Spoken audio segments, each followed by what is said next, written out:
ब्राह्मण वहाँ से चल पड़े थे। वो खुश थे कि एक तो उनकी जान बख्शी हुई और दूसरा ये कि इन्हें मजहबी आज़ादी मिल गई है। शाबान ने इन्हें रोक लिया और इनसे पूछा कि उन्होंने किससे सुना है कि माहिन रानी ने खुदसूजी की है। ब्राह्मणों ने उसे बताया कि उस गैर आबाद मकान की निशानदेही भी की जिसमें माहिन रानी ने अपने आप को नजर आतिश किया था। शाबान अपने 2-3 आदमियों के साथ उस तरफ चला गया। वीरान मकान के इलाके में जो आबाद मकान थे उनके मकीनों से पूछा तो उसे 3 आदमियों से पता चला कि उन्होंने एक रात मंदिर के 3 पंडितों को फला तरफ जाते हुए देखा था। इनमें से एक ने बताया कि बहुत देर बाद उसने 3 पंडितों में से सिर्फ 2 को वापस जाते देखा था। शाबान ने उस आदमी को साथ लिया और ये आदमी उसे एक मकान तक ले गया जो आबादी से अलग थलग था। उसके इर्द गिर्द घने दरख्त थे और एक तरफ बुलंद टीला था। उसके 2 दरवाजे थे, दोनों दरवाजे बंद थे। दोनों दरवाजों को धकेला गया तो अंदर से बंद थे। दस्तक दी गई तो अंदर से कोई जवाब न मिला। तुम अंदर वालों को पुकारो। शाबान ने उस आदमी से कहा जो उसे मकान दिखाने आया था, इन्हें कहो कि तुम पर कोई हाथ नहीं उठाएगा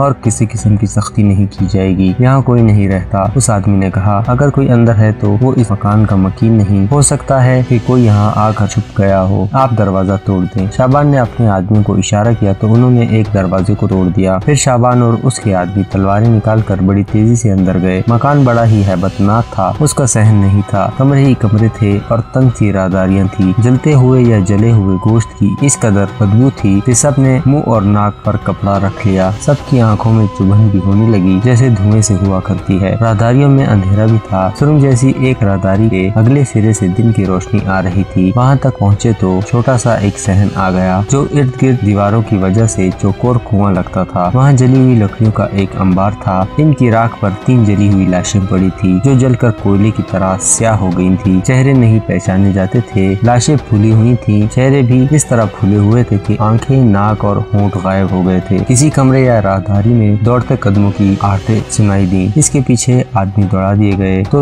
वो 2 आदमी बाहर के दरवाजे पर पकड़े गए। वो अंदर से भाग कर जा रहे थे। इनकी तलाशी ली गई तो उनसे पिघले हुए सोने के कुछ टुकड़े बरामद हुए। उन्होंने खौफ के मारे बता दिया कि वो माहिन रानी के मुलाजिम थे। इन्हें मालूम था कि माहिन रानी एक पंडित और एक नौकरानी के साथ सती हो रही है। ये दोनों जानते थे कि माहिन रानी ने जेवरात पहन रखे हैं, चुनाचा वो सोना उठाने आए थे। शाबान और मोहम्मद बिन कासिम को ऐसी कोई जरूरत नहीं थी कि कौन जिंदा जला है और किसने जलाया है। शाबान सिर्फ ये यकीन करना चाहता था कि माहिन रानी जिंदा जल गई है। वो मंदिर चला गया और उसे पता चला कि उस रात कौन से 2 पंडित इस मकान से वापस आए थे। इन दोनों को शाबान ने अलग अलग कर पूछा। उनमें से एक खासा बूढ़ा था। वो माहिन रानी ही थी। बूढ़े पंडित ने कहा उसने अपने आप को एक पंडित और अपनी एक नौकरानी के साथ जो हर वक्त उसके साथ रहती थी जिंदा जला लिया। हम जानते हैं कि सती तुम्हारा रवाज है, शाबान ने कहा, लेकिन रानी लाडली ने अपने आप क्यों नहीं जलाया? माहिन रानी भी अपनी जान लेने वाली औरत नहीं थी। पंडित ने जवाब दिया, मैं जानता हूँ कि वो इस मकान में अपनी नौकरानी के साथ छुपने के लिए आई थी। उसे भाग निकलने का मौका नहीं मिला था। उसने सोचा था कि जब शहर में अमन और अमान हो जाएगा तो वो भेस बदल कर निकल जाएगी और अरबाड़ पहुंचकर फौज को आपके मुकाबले के लिए तैयार करेगी। उसने कहा था कि वो खुद मैदान जंग में उतरेगी और अपने भाई के खून का इंतकाम लेगी। लेकिन जिस मकान में उसने पनाह ली थी वो मकान इंसानों के रहने के काबिल नहीं था। क्यों? शाबान ने पूछा। क्या ये मकान गिरने वाला था? नहीं, बूढ़े पंडित ने जवाब दिया। इस मकान में बदरूहों का बखेरा है। इसमें जितने भी लोग रहते हैं 2-3 दिन रहकर भाग निकलते हैं। इसमें जो भी लोग रहते हैं इन सब ने खौफजदगी की हालत में बताया है कि रात को मकान के अंदर 2-3 औरतों की बड़ी प्यारी प्यारी बातें सुनाई देती हैं। जी चाहता है कि इन औरतों को ढूंढकर और उनके पास बैठकर इनकी बातें सुनी जाएं। कहते हैं जो कोई इन आवाजों के पीछे चल पड़े वो थोड़ी सी देर बाद पागल सा होने लगता है, फिर वो अपनी जान लेने के तरीके सोचने लगता है। क्या ये सब झूठ नहीं? शाबान ने पूछा। तुम्हारे मजहब में यही खराबी है कि अपने ऊपर पुरस्कार और खौफनाक सा वहम तारी कर लेते हो और फिर इसकी इबादत करने लगते हो। नहीं ए अरबी, पंडित ने कहा, मैं मजहब की बात नहीं करता। मैंने वो बयान किया है जो देखा है। माहिन रानी ने हमें वहाँ बुलाया था और हम 3 आदमी वहाँ गए थे। माहिन रानी ने इन्हें कहा था कि वो आवाजें सुनो। आवाजें मैंने भी सुनी जो 2 जवान लड़कियों की मालूम होती थी। वो हंस रही थी और उनकी हंसी में पुरस्कार सुरीलापन था। आवाजें और बातें ऐसी थी जैसे लड़कियां हंस खेल कर एक दूसरे के साथ छेड़छाड़ कर रही हों। मैंने इस मकान की ये बात पहले सुनी थी, इसलिए मैं जानता था कि ये बदरूहों की आवाजें हैं। माहिन रानी कहने लगी कि मैं इन लड़कियों के पास जा रही हूँ। मैंने उसे रोका और कहा कि ये लड़कियां उसे नहीं मिलेंगी और अगर वो उनके पीछे गई तो वहाँ पहुँच जाएगी जहाँ पर वो लड़कियां पहुँची हुई हैं। खुद मेरा भी दिल यही चाहता था कि इन लड़कियों को देखूं, लेकिन मैं और मेरा ये साथी थी वहाँ से भाग आए। अगली सुबह मैं वहाँ गया तो वहाँ ये मंजर देखा कि लकड़ियाँ जमा की हुई थी। माहिन रानी अपना वो सारा सामान जो उसने किले से फरार होने के लिए रखा था साथ लाई थी। इस सामान में हीरे जवाहरात वगैरह भी बहुत थे, कपड़े थे और भी बहुत कुछ था। वो उसने लकड़ियों पर रखा, खुद भी खड़ी हुई। पंडित और नौकरानी भी माहिन रानी के पास जाकर खड़ी हो गई। मुझे देखकर उसने कहा कि हमारे पास आ जाओ, हम तुम्हें ऐसी जगह ले जा रहे हैं जो इस दुनिया से बहुत ज्यादा खूबसूरत है। मैंने इन्हें रोका लेकिन वो मुझे बुलाती रही। उसके हाथ में जलती हुई मिसाल थी जो उसने झुककर लकड़ियों के ढेर के पहलू के साथ रख दी। वहाँ से लकड़ियाँ जलने लगी तो उस मिसाल का शोला दूसरी तरफ से इस ढेर के साथ लगाया। मैं वहाँ से भाग आया। आप फिर वहाँ जाएं, उस राख के ढेर में आपको हीरे और जवाहरात भी मिलेंगे। बाज़ तारीखों में गलत बयानी की गई है कि रानी लाडली को मोहम्मद बिन कासिम के सामने लाया गया तो इस्लाम की अस्करी तारीख का ये नौजवान सिपहसालार रानी लाडली के हुस्न से इतना मुतासिर हुआ कि उसने उसके साथ शादी कर ली। ये एक बेबुनियाद रिवायत है जो मोहम्मद बिन कासिम की शख्सियत और उसके किरदार को मजरूह करने के लिए किसी ने घड़ी और तारीख के दामन में डाल दी है। बहरामाबाद को मोहम्मद बिन कासिम एक मजबूत फौजी अड्डा बनाना चाहता था। उसने जितने भी शहर और कस्बे फतह किए थे इनका इंतजाम निहायत अच्छा था और महसूलात ऐसे लगाई थी जो किसी भी शहरी के लिए बोझ नहीं थी। लेकिन बहरामाबाद के इंतजामात को मोहम्मद बिन कासिम ने बहुत ही ज्यादा एहतियात और तवज्जो से तरतीब दिया। एक तो इस्लाम की तालीमात ही ऐसी थी कि मदफूहा लोगों पर किसी किस्म का बोझ नहीं डाला जा सकता था और दूसरा ये कि बहरामाबाद के लोगों को ज्यादा मुतमईन रखना था क्योंकि बहरामाबाद को अस्करी अड्डा बनाना था। मोहम्मद बिन कासिम ने जो अहकामात जारी किए वो मुख्तसर इस तरह थे। जिन हिंदुओं ने अपनी खुशी से इस्लाम कबूल कर लिया था इन्हें वही हकूक दिए गए जो अरब के मुसलमानों को हासिल थे, यानी अरबी मुसलमान और हिंदुस्तानी नौ मुस्लिम को मसावी हकूक दिए गए। ऐलान किया गया कि जो हिंदू और बुद्ध इस्लाम कबूल नहीं करेंगे उन पर जबरदस्ती इस्लाम मुसल्लत नहीं किया जाएगा, लेकिन इन्हें जजिया अदा करना पड़ेगा। जजिये की शर्त ये मुकर्रर की गई, दौलतमंद 48 दरहम सालाना यानी 13 रुपए, दरमियाने तबके के लोग 24 दरहम फी कस यानी 6.5 रुपए सालाना और उससे नीचे दर्जे के अफराद 12 दरहम यानी 3.25 रुपए सालाना जजिया अदा करेंगे। पंडितों को खुसूसी अमारात दी गयी जिनके पास सरकार की दी हुई आर्जी या दीगर जायदाद थी, इनकी मलकियत इन्हीं लोगों के पास बरकरार रखी गई। शहर के जिन लोगों के मकानात को नुकसान पहुंचा था या उनकी अपनी फौज ने जिन ताजरों और किसानों से पैसा और गल्ला जबरन ले लिया था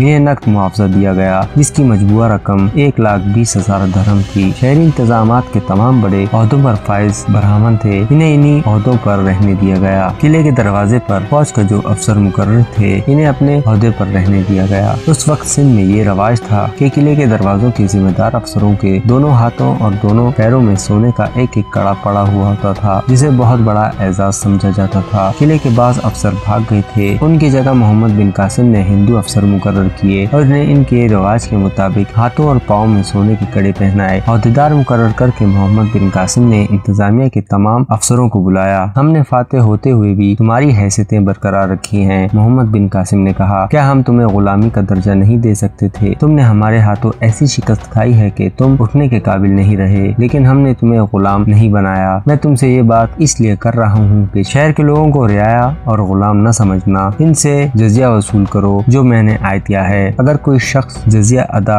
करने में माली दुश्वारी महसूस करे तो उस पर जबर और जुल्म न करना। इसकी इत्तला मुझे पहुंचा देना कि मैं मुतलका अफसर से बात करके उस शख्स के लिए सहूलत पैदा कर सकूं। तुम्हारा दूसरा फर्ज ये है कि हुकूमत और रियाया के माबैन ऐसे ताल्लुकात कायम रखने हैं कि रियाया में बदएतमादी पैदा ना हो। इसे लाजमी समझो कि लोग दिली तौर पर महसूस करें कि हुकूमत उनकी अपनी है। अगर कोई आदमी या फसादियों का कोई गिरोह खुफिया तौर पर लोगों में बदएतमादी और बदअमनी फैला रहा हो तो फौरन ऊपर इतला दो ताकि इनका कला कमा किया जा सके। अगर कोई मुसलमान किसी गैर मुस्लिम की इबादतगाह की बेहुरमती करे या नुकसान पहुंचाए तो ये मत सोचो कि वो फाते या हाकिम कौम का फर्द है, उसके खिलाफ वैसी ही कार्रवाई करो जैसे किसी और मजहब की शहरी के साथ होगी। ये इमारत मामूली दर्जे की नहीं थी। इसके अलावा हिंदुओं के लिए ये इमारत गैर मुतवक्की थी। इन्हें तो तवक्को ये थी कि मुसलमान मुआशी लिहाज से इनकी खाल भी उतार लेंगे और माशरती लिहाज से इन्हें अछूत का दर्जा देंगे। उन्होंने मोहम्मद बिन कासिम की इस फयाजी का ऐसा असर कबूल किया कि मंदिर के बड़े पंडित ने तमाम पंडितों और सरगर्दा ब्राह्मणों को बुलाकर लोगों के लिए एक पैगाम दिया जो तारीखों में महफूज है। उसने कहा कि ये पैगाम बहरामाबाद के गिर्द नवाह के लोगों तक पहुँचाया जाए। पैगाम के अल्फाज ये थे, ऐ लोगों, यकीन करो कि राजा दाहिर मारा जा चुका है और उसकी खानदानी हुकूमत खत्म हो गई है। अब सिंध पर अरबों की हुक्म हुक्मरानी है। अरबों के मुतालिक ये सुन लो कि उनकी निगाह में अमीर और गरीब, बड़ा और छोटा, शहरी और देहाती बराबर हैं। ये इनके मजहब का हुक्म है और हम अपना फर्ज समझते हैं कि ये पैगाम तुम सब तक पहुँचाया जाए। अरब के इन मुसलमानों ने हमारे साथ और भी वादे किए हैं, लेकिन शर्त ये है कि हम इनके वफादार रहें और गद्दारी ना करें। अगर हमने वफादारी के बजाय गद्दारी की तो हम सबको बहुत बड़ा नुकसान उठाना पड़ेगा। इससे बड़ी नवाजिश और क्या हो सकती है कि ब्राह्मण जाति को जो रुतबे और इनको जो हैसियत पहले हासिल थी वो बरकरार रही है और मुसलमानों की हुकूमत का कारोबार उनके हाथ में दे दिया गया है। हम पर जजिये इतने थोड़े आयत दिए गए हैं कि जो हर फर्द आसानी से अदा कर सकता है। अगर कोई शख्स इनकी अदायगी से गुरेज करे तो इसके लिए ये अच्छा होगा कि वो सिंध से निकलकर हिंदुस्तान के किसी और इलाके में चला जाए। राजा दाहिर का वजीर से आकर खास तौर पर मोहम्मद बिन कासिम का वफादार साबित हुआ। उसने अपनी खिदमात मोहम्मद बिन कासिम को पेश कर दी और उसे मशवरे देने लगा। मोहम्मद बिन कासिम ने अपने जो अफसर मुकर्रर किए उनमें एक वदा बिन हमीद को अदलिया का सरबराह तैनात किया। नोबा बिन वारस को अरवाड़ का किलादार बनाया और उसे कहा कि वो जिस कदर कश्तियाँ फराहम कर सकता है करे और कोई अजनबी कश्ती गुजरती देखे जिसमें जंगी सामान हो तो उसे रोक ले। कश्ती इकट्ठी करने के लिए हकम बिन अबी जियाद अब्दी को मुकर्रर किया गया। इससे पहले जो शहर और कस्बे फतह किए जा चुके थे इन सब के लिए हाकिम मुकर्रर किए गए। ये सब मुसलमान थे। मलिह नाम का एक साबिक गुलाम था जिसने ये मुहासरे और अरवाड़ के मैदान में ऐसी जांबाजी का मुजाहरा किया था जिसमें जिस्म और अकल का इस्तेमाल मसावी जरूरी था। मोहम्मद बिन कासिम इससे इतना मुतासिर हुआ कि उसने मलिह को मकरान के एक इलाके का हाकिम मुकर्रर कर दिया और इसके मातहत अलवान बकरी और कैस बिन सौदा को मुकर्रर किया। इन्हें 300 की नफरी का एक दस्ता भी दिया। चेशनामा फारसी में लिखा है कि ये तीनों मकरान में ही आबाद हो गए थे। उन्होंने मकामी औरतों के साथ शादियां की और आज भी उनकी नस्लें मकरान में आबाद हैं। मोहम्मद बिन कासिम की अगली मंजिल अरवाड़ थी। रास्ते में कुछ किले और भी आते थे और रास्ते में हिंदुओं की दो ऐसी कौमें थी जो राजा दाहिर और इसके खानदान के लिए मुस्तकिल खतरा बनी रहती थी। दरअसल ये जाट कौम थी जिसके दो कबीले थे, एक सम्मा और दूसरा लाखा। मोहम्मद बिन कासिम को मकामी लोगों ने बताया था कि जाट के ये दोनों कबीले आजाद और खुद मुख्तियार रहते हैं और वो कानून की बालादस्ती को कबूल नहीं करते। ये वही जाट कौम थी जिसे ईरानियों के खिलाफ लड़ाया गया था। ईरानियों ने सिंध पर हमला किया था। उस वक्त जाट सिंध की फौज में थे। ईरानियों ने मकरान के